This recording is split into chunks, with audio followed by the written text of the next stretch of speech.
Okay, hello everybody. Welcome to the Scouse Science Podcast. My name is Professor Tom Solomon. I'm here at the University of Liverpool, and I'm joined by two guests today, Sally Sheard and Frank Cottrell Boyce. Say hello, guys. Hi. Hi. Okay, and through the wonders of Zoom, we also have lots of people joining us. But the first thing I'm going to get you all to do is modify your Zoom slightly so that you can see the three of us a bit more clearly. Those who are not very familiar with Zoom, I'll talk you through it slowly. You'll see a box in the middle, lots of boxes with people's names on. And if you go to any box with somebody's name on, I'm doing Jamie Box. He's not called Jamie Box because he's in a box. There's a little thing in the corner with three dots. And if you click on the three dots, and then you see a drop-down menu and you click Hide Non-Video Participants. And if you do that now, all the boxes will disappear and you'll just be left with the three of us. So, good. Let's assume most people have done it. Great, there we are. Hi, guys. Have you done it? Frank, have you done it? And Sally? I have, yeah. I'm going to miss those little guys, but... Yeah. Now, you two, of course, are old hands at Zoom. I will say people can send us messages. So if you're struggling to do it and want a personalized instruction through the chat about how to do it, send a message on the chat function of Zoom, and someone will help you. And also, this is being streamed live by Facebook.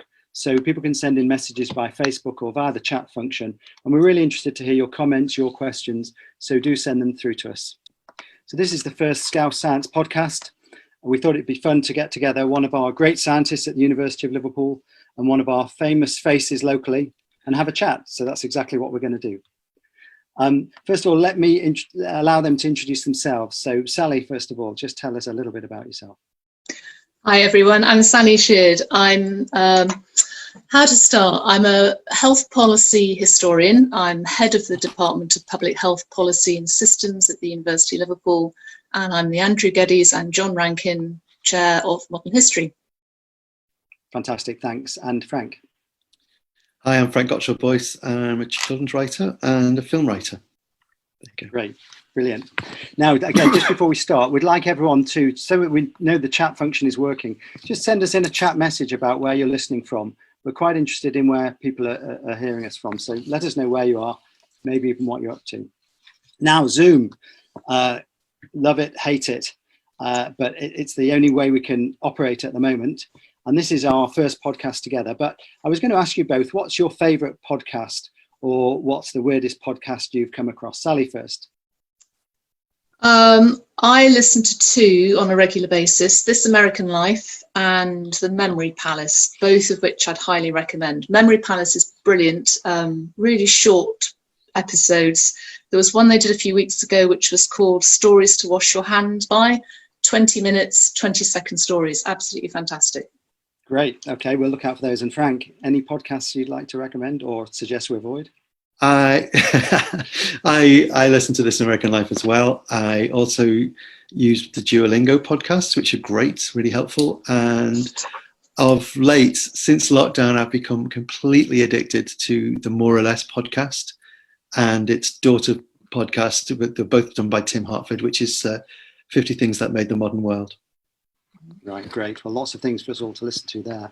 But anyway, let's get on with our own podcast today. For what it's worth, the ones I like are Louis Theroux. Have you listened to that one? Oh, yeah. Locked at Home with Louis Theroux.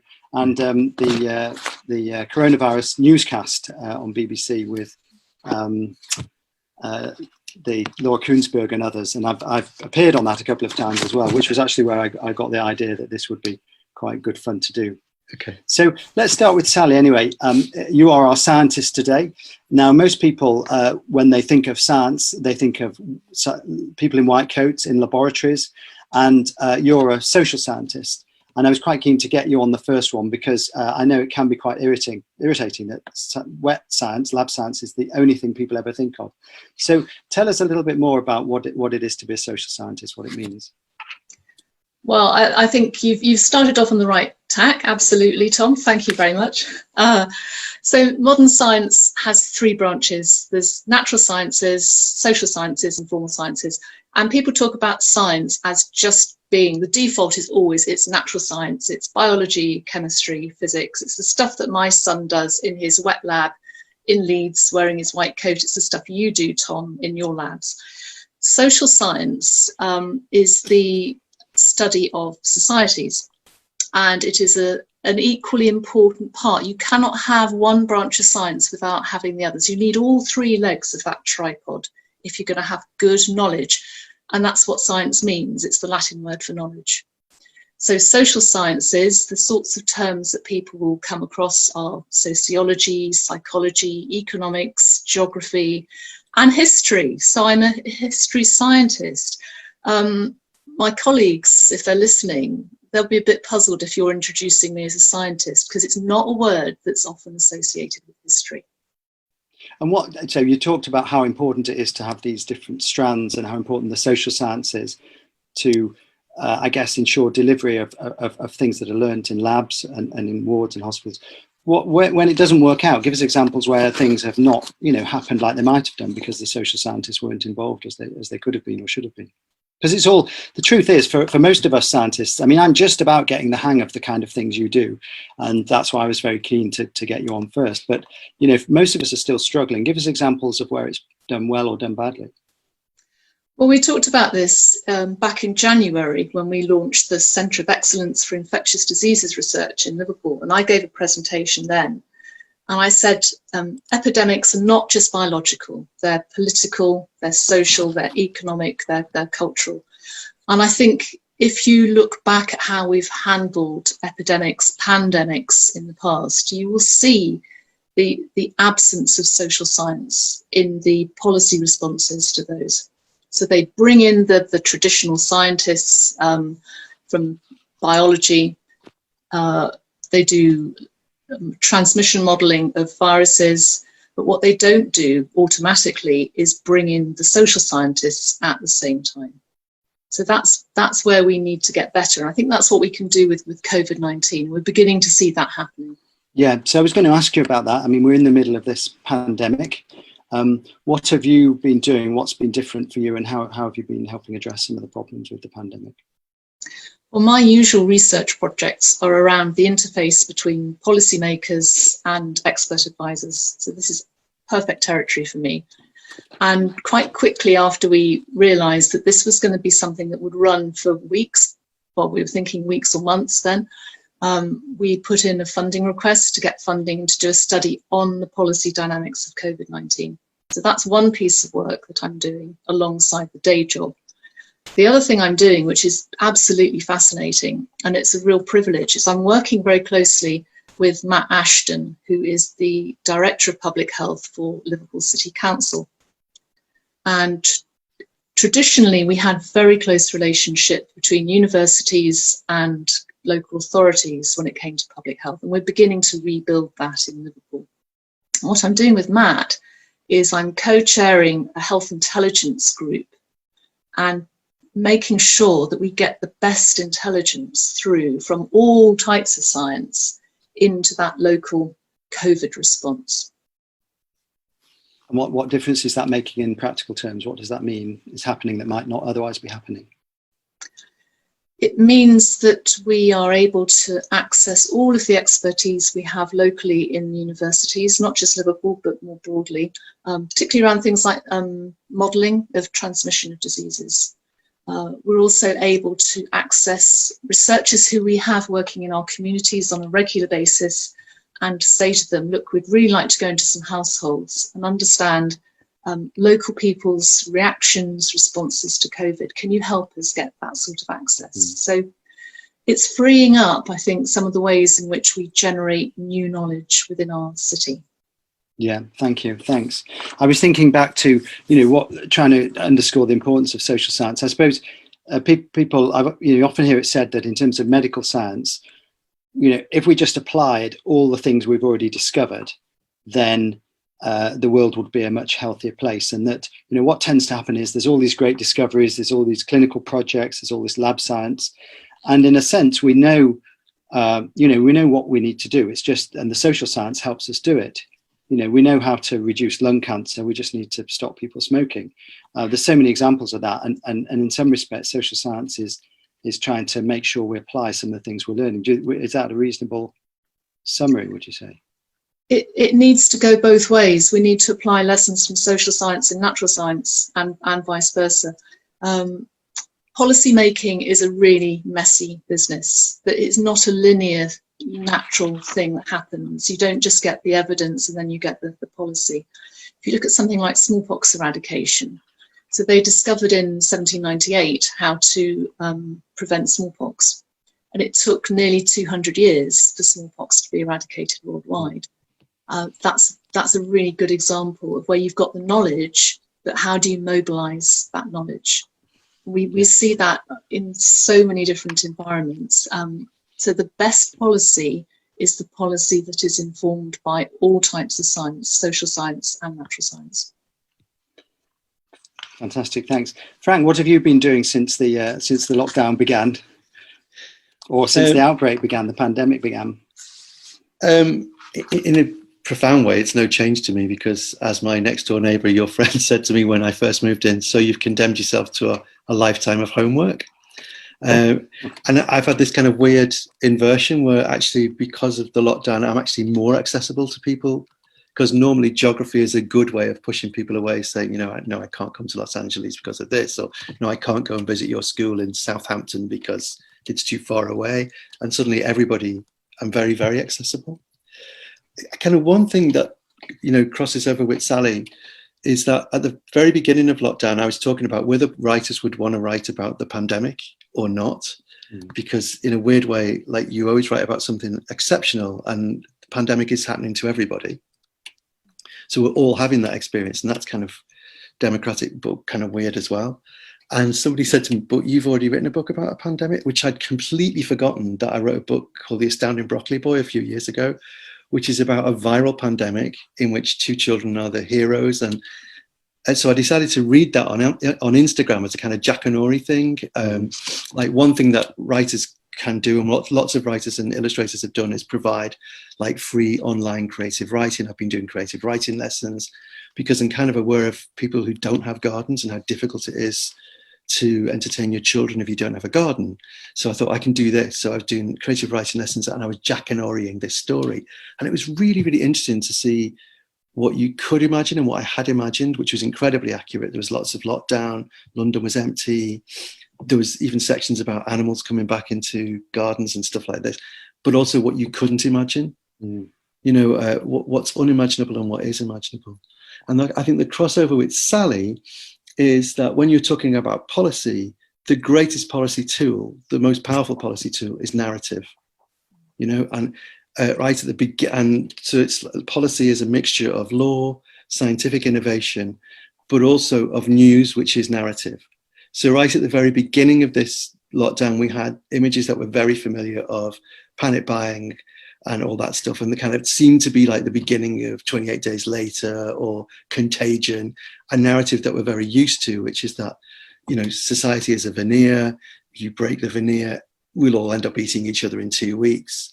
And then there was another narrative that came in very, very quickly, which is like neighbours, rainbows in windows, WhatsApp groups, in which technology became a very, very important part of that. And that there seemed to be kind of middle eight of the pandemic where there was greater social cohesion than ever. That people were shopping for each other, were more aware of each other. I think quite an interesting thing took place with regard to kind of online, which is that I think the word community had begun to shift meaning from your geographical location into your interest group. That like community was the people that you had to live cheek by jowl with, whether you liked them or not. And as a Catholic, I'm in a parish with people that I've got nothing else in common with but the fact that we see each other at least once a week, and that we're very, very different from each other.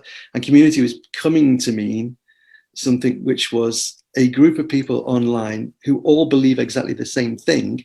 And if one of them deviates even a little bit, they get cancelled. And there was kind of a reversion to a more geographical sense of community.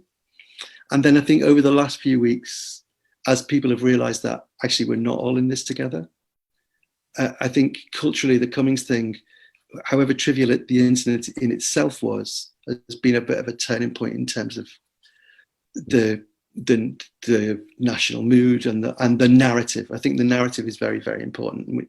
The power of the Blitz spirit narrative, for instance, however dubious that is historically, was very, very useful in the middle.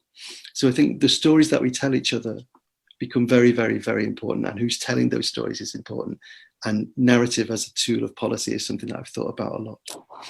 I think who's telling the stories is a really significant issue, and I think we've seen a lot of interest during this pandemic about who is fronting the government's response, and when they're choosing to put up political people like ministers, and when they're choosing to put up their scientific experts such as Tom. I wonder, Tom, have you got any views on that? Well, actually, there's a few things that Frank's mentioned that I just wanted to look into a little bit more. And I will come back to that. I'm not dodging it.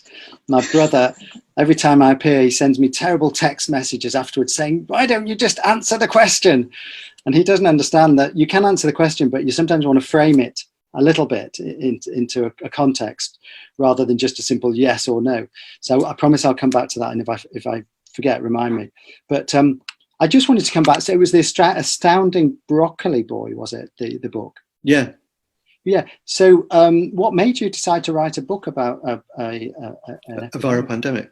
Mm. I mean, that's a long story, but it's about a boy who changes colour, and it turns out that this is a symptom of a respiratory. It's actually a respiratory tract virus, which is possibly conveyed by cats. So in the book, it's called Killer Kittens. And it's because, I want to ask you privately about this, but I have a blood condition myself, which makes me change colour when I'm under stress. So it just came from a very personal thing about that. Yeah. And I'm trying to kind of build a story out of it. And also like to take on those stories about, I believe quite strongly and philosophically in human nature, in the goodness of human nature. I think the problem of why we are good to each other is much more interesting than the question of why we're bad to each other. So I did kind of want to take on that kind of Contagion, 28 Days Later type of narrative and see what would happen if you flipped it. And the world became a better place. And it did. So all this kind of the community spirit and people working together and not, the society not falling apart. That was the narrative of your story, was it? Yeah, I'm really, really interested in that. And I think that there's been kind of a lot of people making an analogy with war and with the war, of which the British feel dangerously nostalgic and misled about, but still. And I think at the end of the war, one thing that people always don't talk about is the fact that we threw Churchill out and kind of rebooted society. And certainly for some length of this lockdown, it seemed to me that there was an opportunity here to talk about what could be different. What could you do differently? What will we do differently? And certainly in the arts, there's a lot of talk about there's no going back. Certainly for theatre and for venues, there's no going back. So everything has to be reimagined. And that huge kind of imaginative opportunity seems to be, at that moment, feels to me like it's fading, but that might be just me. Yeah. I better answer this question. I can already see 20 messages from my brother. So what was it was about government response and who they put up. And I think you're right, Sally. It is really interesting how sometimes it's a minister, sometimes they point to the chief scientific advisor, chief medical officer. But I'm never put up by the government. I appeared in quite a lot of things, but I'm not there representing them. And although I sit on an advisory committee, that's kind of advice that goes into the melting pot. So I think, have I answered the question? I think I have. But the role of the chief medical officer is a really interesting one. Chris Whitty's a friend of mine. I was at medical school with him about 300 years ago. And Sally, you, of course, have done a really interesting work with all the previous chief medical officers. I think, is it the previous 4? Yes. Or you did something with them. I know you've done stuff with them. Tell us a bit about that. Maybe I've got that wrong, but tell us, I know you've done stuff. Maybe you've analysed what they've done. Tell us a bit about that and how you think they might have responded in this outbreak. Yes, this goes back a long way in my academic career, but when I had some associations with Ken Kalman when he was Chief Medical Officer in the 1990s. I did a piece at his leaving reception, and the new incoming Chief Medical Officer, Liam Donaldson, came up to me and he said, I'm really interested in history I don't know anything about the role I'm taking on, which worried me a bit. And he said, would you like to collaborate? And I'd really like to know what the previous 14 chief medical officers have done, because the post was established in 1855. And I thought it was a brilliant opportunity. So Liam and I wrote a book together, and I pulled it off the shelf earlier because I thought I love the cover. I spent ages. Good. No, that's great. Fantastic. Cover. Plug-a-lulia, as they say on the Frank Skinner absolutely, show. Absolutely. It's now out of print, of course. Hold it up again. Just hold it up a little bit longer. I'm not sure everyone caught it. There you go. Great. Complete with stethoscope. And with hindsight, I thought that was such the wrong message to send, because the chief medical officer is not just about medicine. They are about health and about promoting good health. So what I did in that book was to look at how previous CMOs had problems, whether it was pandemics, the 1918 influenza pandemic, which the chief medical officer didn't handle very well then, but also how they've had tensions with government over the years. And a brilliant example, I've been thinking about this so much when I've watched the news reports, when you have either the Prime Minister or the Minister of Health flanked by his two scientific advisors. And there's a parallel here with 1954, when they were first announcing the link between smoking and lung cancer. And the minister then, a chap called Ian MacLeod, sat at a desk in front of the journalists. He had his CMO on one side, head of the MRC on the other side, and he read a report. And he was really reluctant to do this, I should say, because the Treasury didn't want people to stop smoking because they needed the revenue to pay for the NHS. And so he read this report. He said, I have a duty to tell you that there is an association between smoking and lung cancer. Guess what he was doing while he read the statement? Yeah, not one, but 4 cigarettes. He chain smoked, lighting each from the last. And the impact was just, the next day it wasn't front page news. It was page 4 of the Times, tiny article, and it had no impact on people's smoking habits. So that's where you get the government probably misusing their scientific advisors. And that's just one example, I think, of quite a long pattern of that sort of activity. So are you saying, how deliberate do you think that was, Sally? Do you think he's just addicted and he couldn't stop smoking? Or do you think that is a piece of theatre, where, yes, I've got yes, I'm doing everything you told me to, but I can smoke, the smoking is a signal to undermine it? I think it's a very deliberate signal. And he probably was, that level of addiction that he wouldn't even have thought about it. And then, 1950s, 80% of British men smoked. Yeah. So it's introducing really quite a radical idea. And just quite interested in that idea of allowing the information to get out, but doing so in bad faith. Because another kind of story that we've not talked about, but is very prevalent, is the conspiracy theory thing, where Tom takes his walk in the mornings to Hightown. Someone's written, I don't know if you've seen this yet, they've written on the tarmac, fake COVID figures to control your data, and so that, and when a government acts in a kind of bad faith way, when they act in a conspiratorial manner, that produces conspiracy theory. And that is part of why there is that lag of 200 years between getting rid of smallpox, is that the real power of the narrative and policy is, for these big scale things, you need consent. You need people to believe in it, and you need people to buy into it. And if you do that in bad faith, then they won't buy into it, and they won't lock down, or you'll get anti-vaxxers or whatever. Yeah. The story is the persuasion, isn't it? And the persuasion is almost as important as the technology. Yeah, it is. Now, I'm just going to pause there because we have promised that we would take some of the questions from those listening in. So let's feed some of these in, questions and comments, and then we will carry on with our own discussion. But I'll be in trouble if I don't do what we said we'd do. Question about... It's Tom's brother, look. No, Bruce is all right. Bruce is he's happy now. Question is about community. Sally, you talked about the community study and going into houses. Somebody wants clarity. Do you mean physically going into houses, or is it via this kind of messaging? They will be physically going into houses. They'll be sending in people who are fully equipped in PPE to take biological samples, blood samples. But then there will be follow-up questionnaires that were done by post.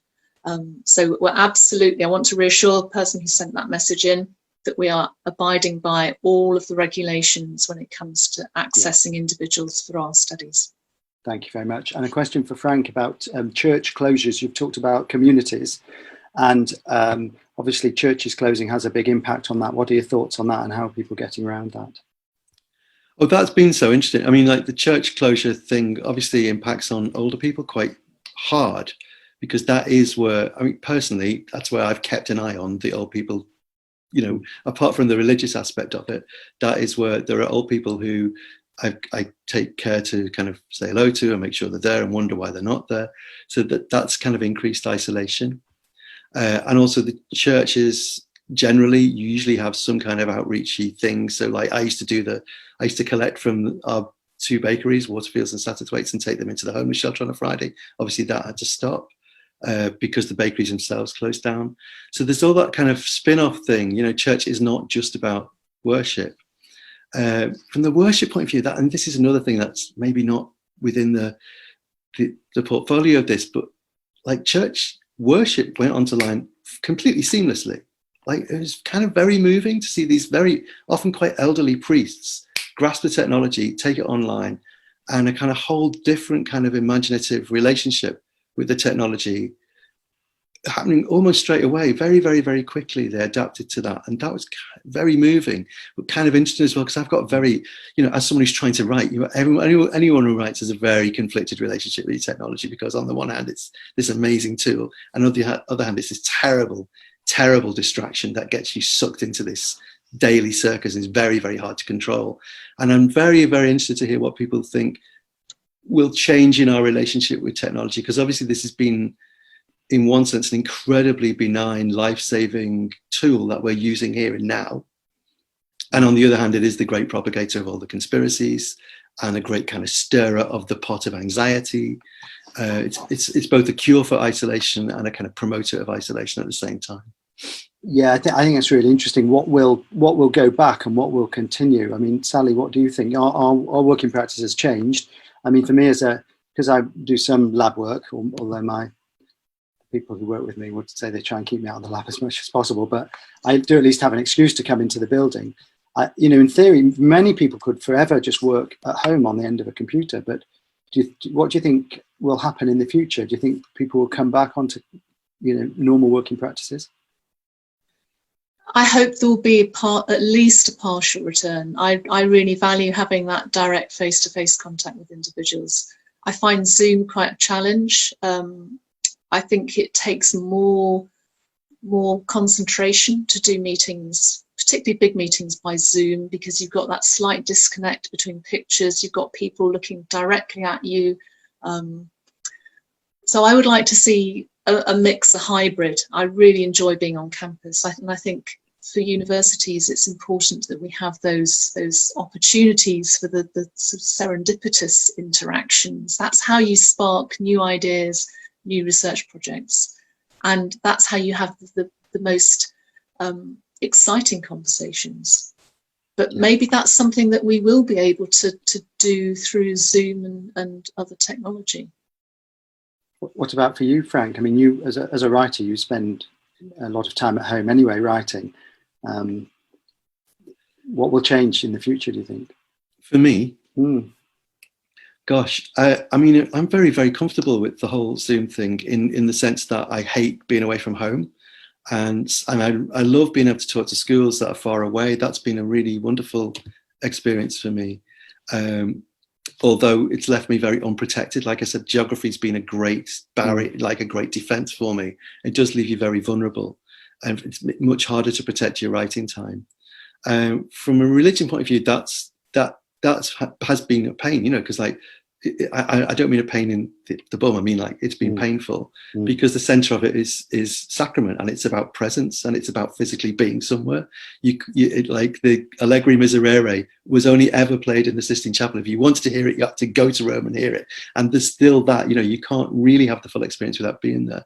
And that's true socially as well, because all I know from going to Mass on a Sunday is the counter in the corner. I don't know who's there or how they're looking, or if they're feeling sad or looking great. I don't have that kind of the community in the definition that we were talking about at the beginning, where you have to rub along with people who are in a different social class, different political ideology, different outlook, different age group from you.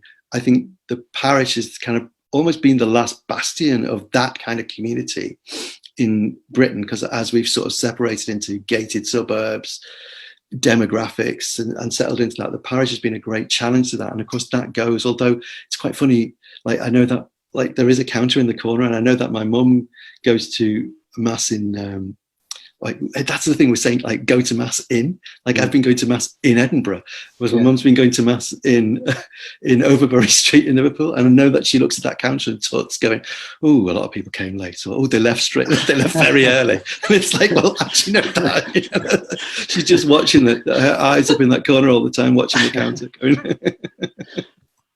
Now, what about you? We were talking earlier about fake news, conspiracies, etc., etc. How does social science address some of these issues? Does it need to? How big a problem is it? Is it just people having a bit of fun, or are there people who seriously believe some of this, and therefore it really is a challenge for us to overcome this pandemic? I think it is a serious concern, and one of my colleagues, Mark Green in geography, is doing a brilliant project looking at misinformation during the COVID-19 pandemic, and they're using Twitter and Facebook feeds. So we've have access to some of that data, and we're analysing it to look at patterns about when these sort of stories get started and how they're spread, and whether they're more common in certain sections of societies and communities. So it is more worrying. I think if you look back to the last big pandemic that we had in Britain, and people always go, oh, 2009, and it wasn't. It was 1968. Hong Kong influenza, when we had an excess mortality of 80,000. And people have just completely forgotten about it. Yeah. And that's partly because at the time there was very little media interest or coverage of it. So people got on with their lives. They weren't looking for those explanations.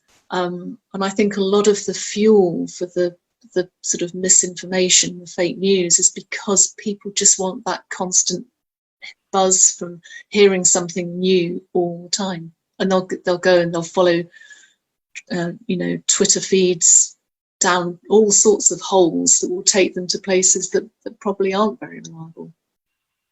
That's so interesting. That's really interesting. I mean, I think the pandemic has put pressure on a lot of things in a way that's sort of revealing. So it's put pressure on race and class and in ways, but I think one really interesting thing is that at a point at which a lot of mainstream politics seems to sort of almost dispense with the idea of truth. Truth has suddenly become extremely important. You need to know. And I feel that nobody does know really what's going on. And that kind of febrile atmosphere of distrust that's created is a curveball. That's amazing about Hong Kong flu. One thing that Camus says in the Plague is that plagues and wars happen all the way through history. But every time, and lots and lots, I mean, I've become very aware of this, there are a lot of plagues in history. Every single plague comes as a surprise. It's like, whoa, this is never, what the hell? This is the end of the world. It's like, well, no, it happened 10 years ago. It's like, what are you talking about? Like, you've forgotten. Like, that's how not the end of the world it was, And it feels apocalyptic in theatre, and you can figure that, like, in Shakespeare's time, theatres were closed for 6 years because of the plague. And we've still got we've still got all those plays. So, I mean, people got hurt. You talked about theatre earlier in the arts. Do you think, clearly some places are closing and struggling, and you said, this might be a game changer and things may not come back, or do you think they'll just operate in different ways in the future? I think there's an opportunity completely to reinvent things, which is very, very, very, very exciting. And the Shakespeare Theatre did reinvent itself, but in a way that, looking back now, we probably wouldn't like. It became less the globe, plebeian, big crowds, and more the kind of court, elite theatres. I think, it does need to be addressed. I think, there's a lot of, we need to talk about what's at the end of that rainbow. The rainbow in the window. Well, what is over the rainbow? Is it just troubles melting like lemon drops? We kind of need to give some thought into what it could be, as that war generation did, and came out of that war and built the NHS. The war generation certainly did. I don't know if after previous pandemics, and 68 was a pandemic, but maybe wasn't quite so catastrophic or so changing. I guess the better example is the 1918 flu pandemic. I don't know, Sally, I don't know if you know, if after that pandemic there were the kind of changes like we saw after World War II, the kind of big societal shifts. Were there similar things after the 1918 pandemic? Well, there were, but they were mixed up with the end of the First World War as well. I think what's interesting parallel with 1918 is that we had some similar situations. So we had a really not really dysfunctional, a disjuncture between levels of authority. So we had no one national government department responsible for health. We had some powers with local authorities, but not all of them. There wasn't a clear chain of command, and people didn't know quite who was in charge. I think we have seen an element of that again with this pandemic. I think epidemics are really useful litmus tests of what the underlying tensions are in society. And what worries me about this one is how it is going to exacerbate the existing inequalities that we have, particularly within Liverpool. I think that's a very worrying possibility. And that's one aspect you're studying at the moment through some of your social science research. It is, yes. I mean, we've got a long-standing research agenda around health inequalities in Liverpool in the northwest, but it's the things that people don't think of. It's the impact on education for individual children if they don't have that access to technology that we expect all children to have these days. It's the lack of access to school meals. So there's such a wide health impact from an epidemic that goes beyond just the impact of the virus on an individual body. Yeah. Let me just, I'm told that 40 minutes is the ideal time for a podcast, and we're at 40 minutes. Perhaps we've got 2 minutes left because we started 2 minutes late. But let me just, we've had some fantastic questions and comments in. And what we will do is at the end, we can capture them all so that we can potentially get back to people. Let me just share a few with you both and with everyone else that's listening. COVID's rekindled an interest in trust in experts, which was eroded in the run-up to the Brexit referendum. That's from Carol. I don't know if I meant to be giving people's names. I should have checked. First names is fine. First names is okay. John says, we've never been so vulnerable to pandemics, but we're also capable of handling it. Absolutely, Frank, says Lorna. What could our world be? I'm excited, especially by a rethink of higher education in the context of societal developments. Yeah, you like that. From Peter on Facebook, how can schools better educate our children to filter out fake news? There's clearly, surely some work to be done there, isn't there? Huge, Misinformation's coming from the press. They seem accountable to no one. Well, that was always the way, wasn't it? From John, one of the government and its acolytes excuse. No, I won't go down that one. I think I also didn't check with my controllers. I think I've had a bit of a steer not to be too controversial and political. We could do that another day, but there are probably people better placed to manage such a podcast than me. Although I did, your comment, Frank, about Churchill, and after the war he was ditched pretty promptly, and you mentioned the Dominic Cummings effect on the way people have viewed the whole thing. And I think you're right in that sense, that it has changed a little bit how people feel. Yeah. Whereas everyone was trying to follow the rules. Certainly, if people's instincts tell them otherwise, then they may be behaving a bit differently. Well, it just seemed very similar to the smoking minister. Yeah, really interesting parallels. But you do wonder whether at the end of this pandemic, just as the Prime Minister during World War II was thrown out soon afterwards, you do wonder what the future holds. But we're keeping away from politics, or at least hard politics. Question about how you feel this has impacted, for both of you, on the mental health of the population and young people especially. Frank, you're interacting with schools. Yeah, and also individuals. I've been doing these creative writing lessons online on Instagram, and I kind of pointed them away from artistic achievement towards mental resilience. They were all about, exploring your house, and dealing with sort of the fact that where you are can always be wonderful and interesting if you're awake to it. So that encouraging creativity is a way of encouraging mental resilience as well. I'm not interested in people having careers in arts. It was more about kind of helping people think about their situation in different ways. It's a great line in Rilke. It says that if you think where you are is boring, that's because you haven't woken its soul. And so those lessons were about trying to get kids to waken the soul of wherever they were. And they've been hugely, the numbers were great, but also the kind of the passion and the response of those kids it was really interesting, So creativity does definitely have a role to play. Okay, thanks. Great. Well, we are at our 40 minutes now, bang on. So I will call our discussion to an end there. At least the podcast will. I think we could be discussing for another few hours, I'm sure. Yeah, definitely.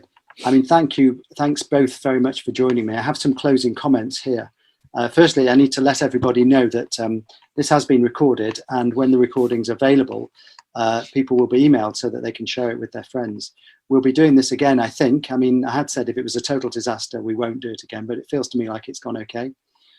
No, those two are shaking their heads. Yes. Rubbish. Next Wednesday, we have a slightly different event, but it's called Liverpool Responds, and it's organised by the university centrally with the Vice-Chancellor, the Pro-Vice-Chancellor for the Faculty of Health and Life Science, Louise Kenny, and also, I think I'm on that one as well, discussing how the university has responded to COVID. But for the moment, I will thank you both for coming on. It's been very interesting and great fun. I thank all the audience for listening.